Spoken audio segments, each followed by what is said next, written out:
Praise the Lord. Purihin ang ating Panginoon. Ang araw na ito ay October 25 na. Okay, bilis talaga ng araw. Amen. Sa Diyos ang papuri at pasasalamat. Nandito na naman po ako sa kalye para po ibahagi ang salita ng Diyos. Marinawang mag-real po sa puso't isipan ng mga tao ang kanilang maririnig sa araw na ito dahil ito ang araw ng kaligtasan. Sa pangalan ni Jesus. Amen. Mapagpalang araw po sa inyong lahat, mga kapatid. Purihin ang ating Panginoon. Sumayin niyo nawa ang kapayapaan at kagandahang loob ng ating Panginoon na may gawa ng langit at lupa at ng ating Panginoong Hesukristo. Mga kapatid, magbabahagi po ako ng salita ng Panginoon. Nawa po, pakinggan po ninyo ito. Dahil ito po, ang salita ng Diyos na makapangyarihan sa lahat. Mga kapatid, huwag po kayo mag-alala.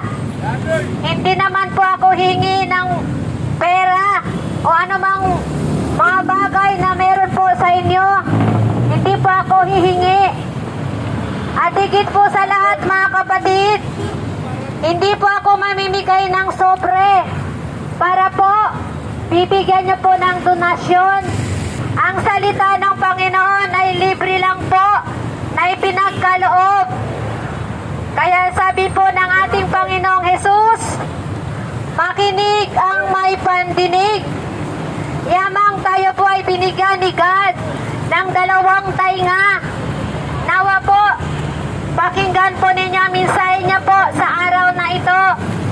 Dahil ang araw na ito, mga kapatid, ay araw po ng ating kaligtasan. Hindi po natin mapapromise kung kahabagan pa ba tayo ni God bukas na masilayan ang mundong ito. Kaya mga kapatid, pakinggan po ninyo ang mensahe ng ating Panginoon sa araw na ito. Buksan po ninyo ang inyong pangunawa. Buksan po ninyo ang inyong puso. Papasukin niyo po si Jesus sa inyong puso, sa inyong buhay. Namnamin niyo po ang kanyang mensahe sa araw na ito. Today is our salvation, kapatid. Mga kapatid, ito po ang mensahe ng ating Panginoon na susulat Joshua chapter 1 verse 8. Huwag po natin kaligtaang basahin ang aklat ng kautusan. Pagbulay-bulayan mo ito araw at gabi upang masunod mo ang nakasaad po dito. I hope and pray po na binabasa niyo po ang Bible.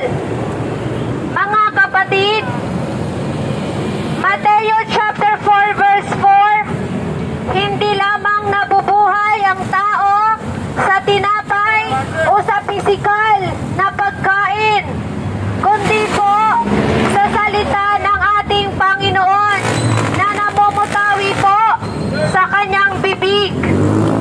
Mga kapatid, ako po ay kinakasangkapan lamang ng Diyos para po iparating sa bawat may tainga ang kanyang mensahe sa araw na ito bago po mahuli ang lahat. Mga kapatid, dumarating po ang kamatayan na hindi po natin nalalaman. Sa bawat pitik po ng orasan, may binabawian po ng buhay. Mga kapatid, hindi po natin alam kung hanggang kailan lang tayo sa mundong ito mabuhay. Nasusulat ang sabi po ng Panginoon sa Colossus chapter 4 verse 2, maging matyaga po tayo manalangin. Maging handa po tayo at mag magpasalamat sa Diyos. Magpasalamat po tayo sa Panginoon dahil po binigyan pa po tayo ng pagkakataon sa araw na ito. Mga kapatid, lagi po tayong handa. Lagi po tayong handa, sabi ng Panginoon. Nasusulat po sa banal na kasulatang ito na ang dyablo ay umaaligi-aligid lang po para po makapaghanap ng kanyang masisila. Kaya sabi ng Panginoon, mag-ingat po tayo palagi at lagi po tayong handa. Lagi po tayong manalangin. Manalangin po tayo na walang patid. Manalangin po tayo sa bawat oras. Nasusulat, Efeso chapter 6 verse 18. Maging mapanalanginin kayo sa bawat oras. Kapatid, sabi ng Panginoon, Marcos 7 verse 16, makinig ang may pandinig. Alam niyo po, wala tayong magagawa kung tayo po ay hiwalay sa ating Panginoon. Nasusulat po, John 15 verse 5.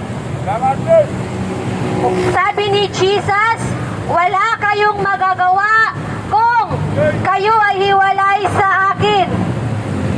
Kapatid, mananatili po tayo sa presensya ng Panginoon. Anytime po, pwede po tayo madisgrasya. Anytime po, pwede po tayo matisod, mahulog. Kaya sabi ng Panginoon, mag-ingat kayo palagi. Lagi kayong manalangin at magpasalamat sa Diyos. Kapatid, nasusulat, Roma chapter 3 verse 23, ang lahat po ay nagkasala. Wala po ni isa po sa atin ang nakaabot po sa kaluwalhatian ng Diyos. Ang lahat ay nagkasala. Nagkasala sa isip, sa salita at sa gawa. Lahat po na mga tao na nilalang ng Panginoon ay nagkasala. Ito po ang mensahe ng ating Panginoon.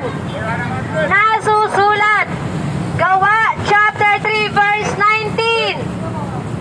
Magsisi kayo at magbalik loob sa Diyos upang patawarin kayo sa inyong mga kasalanan. Kapatid, hindi pa po huli ang lahat. Magbalik loob na po tayo sa ating Panginoon. Anytime po, pwede tayo bawian ni God ng buhay. Paano na lang po kapatid, kung hindi po tayo nakapagsisi sa ating kasalanan? Kung hindi po tayo nagbabasa ng Bible? Yun pa naman po ang bilin ng Diyos na araw at gabi basahin ang kanyang banal na kasulatan. Pakinggan ang kanyang mensahe, kapatid. Kapatid, mahal na mahal po tayo ng Panginoon. Nasusulat, John chapter 3 verse 16. Sapagkat kayo na lamang ang pag-ibig ng Diyos sa buong sanlibutan. Kaya't ibinigay niya ang kanyang kaisa-isang anak upang ang sinumang sumampalataya ay hindi mapahamak, kundi po magkaroon ng buhay na walang hanggan. Mahal na mahal po tayo ng Panginoon. Kaya, pakinggan po natin, isabuhay po natin ang kanyang salita. Kapatid, nasusulat, John chapter 3 verse 36, ang sumasampalataya sa anak ng Diyos ay magkaroon ng buhay na walang hanggan. Ang hindi sumampalataya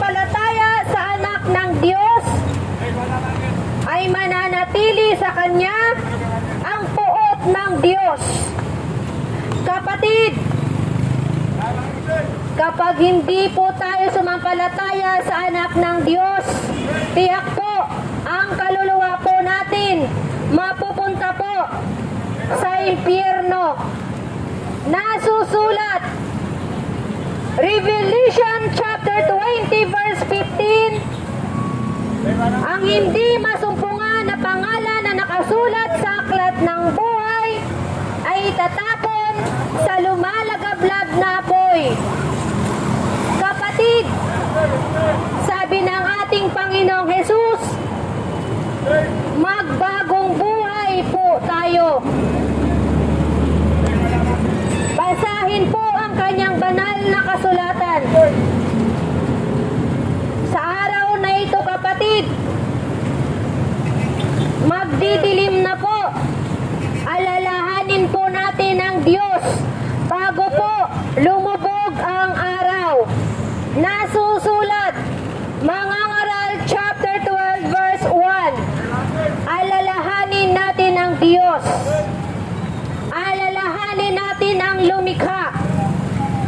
Mga kapatid, sa araw na ito, binigyan po tayo ni God ng kalakasan ng pangangatawan. Binigyan po tayo ng Panginoon ng blessing. Mga kapatid, nawa po, marunong po tayo magpasalamat sa Diyos. Mga kapatid, nasusulat po, kung patuloy po tayo sa pagkakasala, tiyak po, ang ating kaluluwa ay mapunta po sa impyerno. Mga kapatid, kapag tayo po ay patuloy sa pagkakasala, nasusulat, Roma chapter 6 verse 23, ang kabayaran ng kasalanan ay kamatayan. Kapatid, ngunit ang libreng kaloob ng Diyos ay buhay na walang hanggan sa pamamagitan ng ating Panginoong Hesukristo. Huwag po tayo magpatuloy sa pagkakasala. Huwag po natin ipagpatuloy na tayo po ay sumasang-ayon sa takbo ng mundong ito. Nasusulat po, Roma chapter 12 verse 2, huwag kayo makiayon sa takbo ng mundong ito. Magbago kayo ng isip, sabi ng Panginoon. Dahil ang mundong ito, mga kapatid, pinaghaharian na po ng masamang espiritu. Ang mga tao ngayon, sinusunod na lamang kung ano ang nais niya, kapatid. Ang bisyo, kapatid, ay hindi po yan kalugod-lugod sa Panginoon. Ang pagsamba po sa Diyos-Diyosan ay hindi po yan kalugod-lugod sa Diyos. Mga kapatid, ang Panginoon po natin ay Espiritu. Sasambahin po natin ang Diyos sa Espiritu at katotohanan. Nasusulat, John chapter 4 verse 24. Sasamba tayo sa Panginoon sa Espiritu. Dahil po, ang Panginoon ay hindi ribulto. Siya po ay Espiritu. Hindi po siya nakikita. Kung tayo po ay naniniwala sa Diyos na hindi nakikita, pagpalain po tayo ng Panginoon.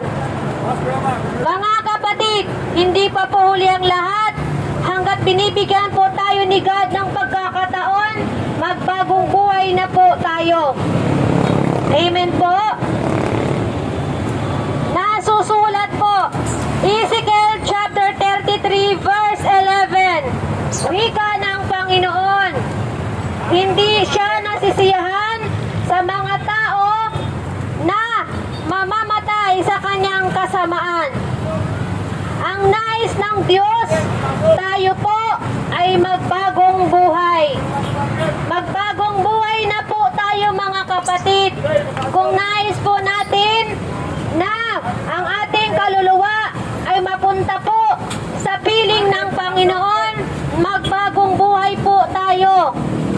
Huwag po tayo makiayon sa takbo ng mundong ito. Dahil po sa mundong ito, hindi po matatagpuan ang kaligtasan. Sapagkat nasusulat, Gawa chapter 4 verse 12. Gawa chapter 4 verse 12. Kay Jesus mo lang matatagpuan ang kaligtasan. Walang ibang pangalan sa silong ng langit na binigay ng Diyos para po sa ikaliligtas po natin. Mga kapatid, kay Jesus mo lang po matatagpuan ang kaligtasan. Hindi po matatagpuan ang kaligtasan sa relihiyon. Hindi po matatagpuan ang kaligtasan sa mga bagay dito sa mundo. Kundi po matatagpuan ang kaligtasan sa ating Panginoong Hesukristo. Kung sumasampalataya po tayo sa Diyos na hindi nakikita, kapatid, at tayo po ay nagbagong buhay na at nagsisisi po sa ating mga kasalanang nagawa, kapatid, patatawarin tayo ng Panginoon. Mga kapatid, nasusulat po, Pahayag chapter 1 verse 3, mapalad po ang nagbabasa ng banal na kasulatang ito at tumutupad sa nakasulat po dito. Kaya gayon na lamang po ang sinasabi ni God na tayo po ay magbabasa ng Biblia. Mga kapatid, sumagot si Jesus. Si Jesus ang daan, ang katotohanan at ang buhay. Walang makakapunta sa Ama kundi sa pamamagitan ng ating Panginoong Hesukristo. Si Jesus po ang makapangyarihang Diyos. Siya po ang kahangahangang tagapayo. Siya po ang walang hanggang Ama, prinsipe ng kapayapaan. Kapatid, nasusulat, Isaiah chapter 9 verse 6. At kung atin pong babasahin ang Revelation chapter 22 verse 13, nasusulat po, si Jesus ang Alpha at Omega. Si Jesus ang una at huli. Si Jesus ang simula at wakas. Kapatid, wala na pong ibang Diyos, kundi po si Jesus lamang po. Kaya sabi nga ng Panginoong Jesus, tayo po ay manumbalik na po sa Kanya dahil po darating na po siya, kapatid. Basahin po natin ang Revelation chapter 22 verse 12. Ito po ang wika ni Jesus. Makinig kayo. Darating na ako. Dala ko ang gantimpala ng bawat isa ayon po sa kanyang ginawa. Mga kapatid, nawa po sa pagdating po ng ating Panginoon, maabutan nawa tayo na tayo po ay nagbagong buhay na po. Madatnan nawa tayo ng Diyos na tayo po ay naglilinis ng ating kasalanan. Nawa po mga kapatid, magbalik loob na po tayo sa Panginoon. Dahil sa Kanya lang matatagpuan ang kaligtasan sa ating Panginoong Hesukristo. Mga kapatid, alalahanin po natin ang Panginoon sa bawat pitik na orasan. Manalangin po tayo dahil po ang disgrasya hindi natin nalalaman. Mga kapatid, sa araw na ito, araw ng kaligtasan. Today is our salvation. Pilipos chapter 2 verse 12. Pagsikapan po natin na lubos ang ating kaligtasan. Work out your own salvation, kapatid. Dahil po, isa-isa po tayo haharap sa Panginoon pagdating po ng Judgment Day. Isa-isa po tayo. Kahit anak mo, hindi mo yan hawak-hawak pagdating ng Judgment Day. Dito lang po sa lupa, nahawakan mo ang anak mo sa kamay mo. Pero pagdating ng Judgment Day po, isa-isa po tayo haharap sa Panginoon. Kaya dito pa lamang sa lupa, gawin na po natin ang kalooban ng Diyos. Gawin na po natin, mga kapatid. Sundin na po natin ang kalooban ng Panginoon. Huwag po ang ating kalooban. Wala po tayong laban sa ating Panginoon, kapatid. Mga kapatid, sa araw na ito, sinasabi ng Panginoon na basahin ang banal na kasulatan. Ilang taon ka na po ginigising ng Panginoon. Ilang taon ka na binibigyan ng Panginoon ng habag. Ang kanyang salita hindi mo binabasa.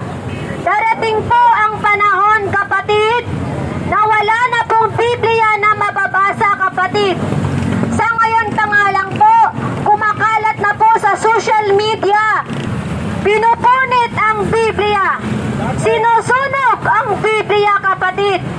Grabe po ang pagtutuya ng mga kampon ng demonyo sa salita ng Panginoon. Habang tayo po ay mayroon pa pong pangunawa, basahin po natin ang banal na kasulatan bago po mahuli ang lahat. Dahil nasusulat po dito, Mateo chapter 4 verse 4, hindi lamang po tayo nabubuhay sa tinapay o sa pagkaing pisikal, kundi po sa salita ng Diyos. Ito po ang salita ng Panginoon. Nakasulat po dito sa love letter ng Diyos, ang Biblia, kapatid. Kapatid, mapalad po ang nagbabasa ng Bible at ipinapamuhay ito. Marami po sa atin, mga kapatid, hindi po naniniwala na ang Panginoong Hesus, na siya po ang tunay na Diyos, kapatid. Marami po sa atin sumasamba sa mga gawa ng kamay ng tao. Kapatid, nasusulat Exodo chapter 20 verse 4 hanggang 5. Ang sabi ng Panginoon, huwag po tayo gagawa ng anumang imahen na kawangis ng nasa langit, nasa tubig, nasa lupa, nasa ilalim ng lupa. Ayaw ng Panginoon na tayo po ay sumamba sa mga gawa ng kamay ng taong makasalanan. Dahil po, ang Diyos po natin ay mapanipuguing Diyos. Sabi nga niya, walang ibang Diyos maliban sa akin. Ako ay sasambahin ninyo sa Espiritu at katotohanan. Ang Panginoon po ay Espiritu, hindi po siya ribulto. Kaya mga kapatid, pagdating ng panahon, pagdating ng Judgment Day, nasusulat, mga kapatid, Leviticus chapter 26 verse 30, nasusulat, ang mga bangkay ng mga taong sumasamba sa gawa ng kamay ng tao ay itatambak ng Panginoon sa mga imaheng gawa ng kamay ng tao. Mga kapatid, magkaroon po tayo ng banal na takot sa Diyos. Nasusulat, Mangangaral chapter 12 verse 13. Sa kabila ng ito, isa lang ang aking masasabi. Matakot ka sa Diyos. Sundin mo ng buong Yan po ang buong katungkulan natin sa Panginoon. Magkaroon tayo ng banal na takot sa Diyos. Kapatid, nasusulat, unang Korinto chapter 6 verse 9 hanggang 10. Ang mga makasalanan ay walang bahagi sa kaharian ng Diyos. Tulad ng pakikiapid, tulad ng pangangalunya, paglalasing, pagsisinungaling,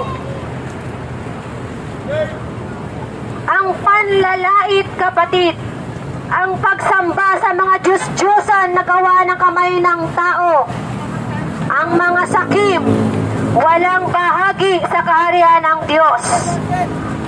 Kung patuloy ang tao sa kasalanan, nasusulat, Revelation chapter 21 verse 8, ang mga mangkukulam, nakikiapid, pangangalunya, naglalasing, ang mga sumasamba sa Diyos-Diyosan ay itatapon sa lumalagablab na apoy.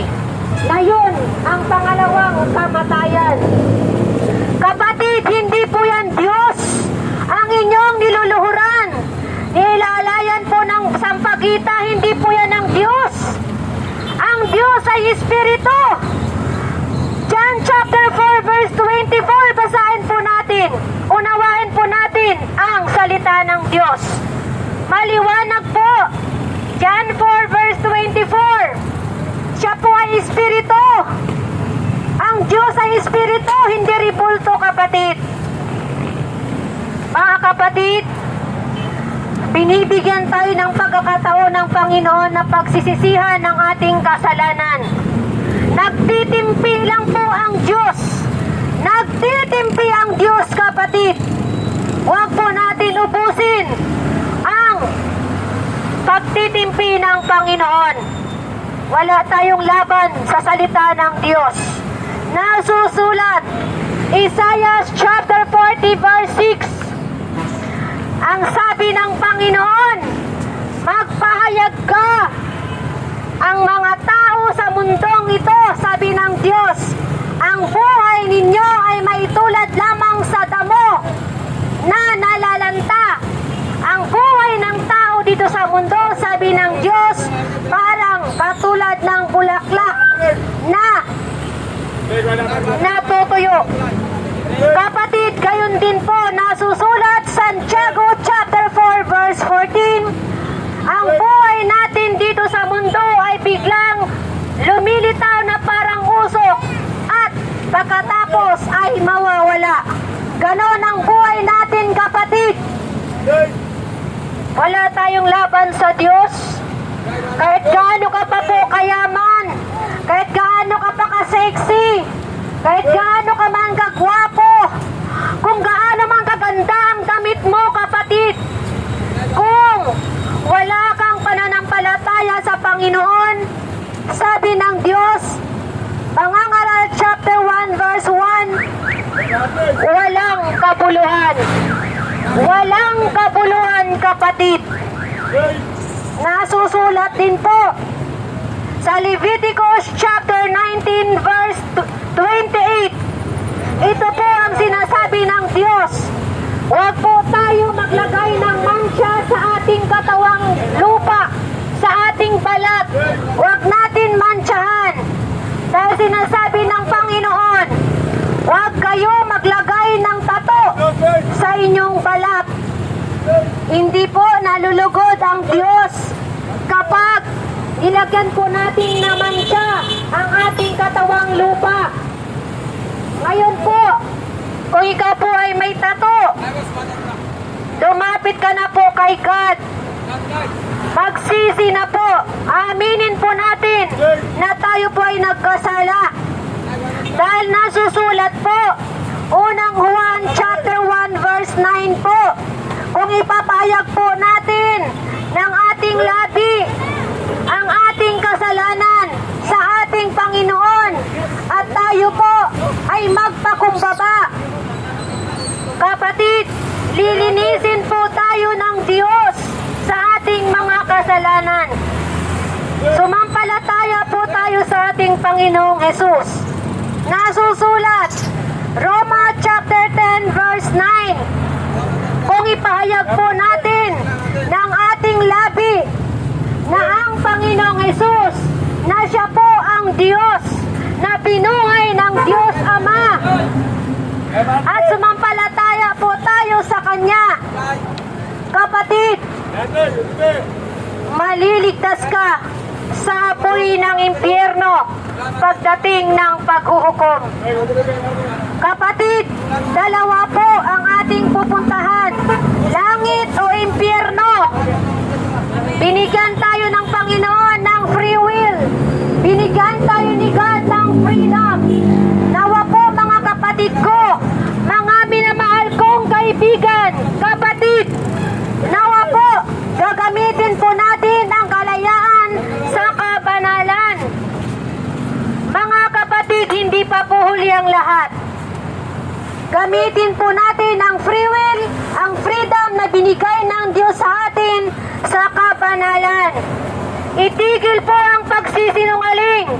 Itigil po ang paglalasing. Itigil po ang pagchichismis. Itigil na po ang pag-aapi. Itigil na po ang pangangalunya. Itigil na po ang pakikiapit, ang pangkukulam. Tumigil na po kayo. Dahil wala kayong bahagi sa kaharian ng Diyos kung magpatuloy po kayo sa inyong mga ginagawa na hindi po kalugod-lugod sa Diyos. Kapatid, ako lamang ay kinakasangkapan ng Panginoon para po iparating po sa inyo ang kanyang mensahe sa araw na ito. Dahil marami po sa atin hindi po nagbabasa ng salita ng Panginoon. Pagdating ng araw ng linggo, pumapasok sa simbahan.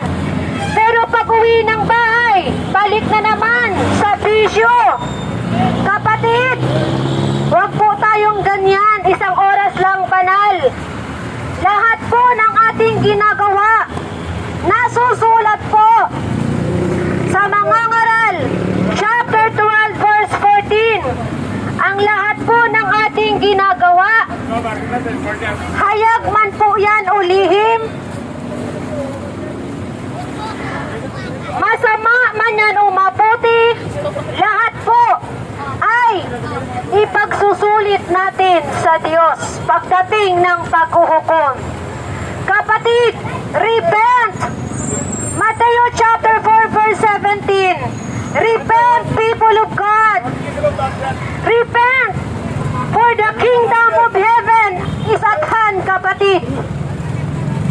Mga kapatid, hindi pa po huli ang lahat.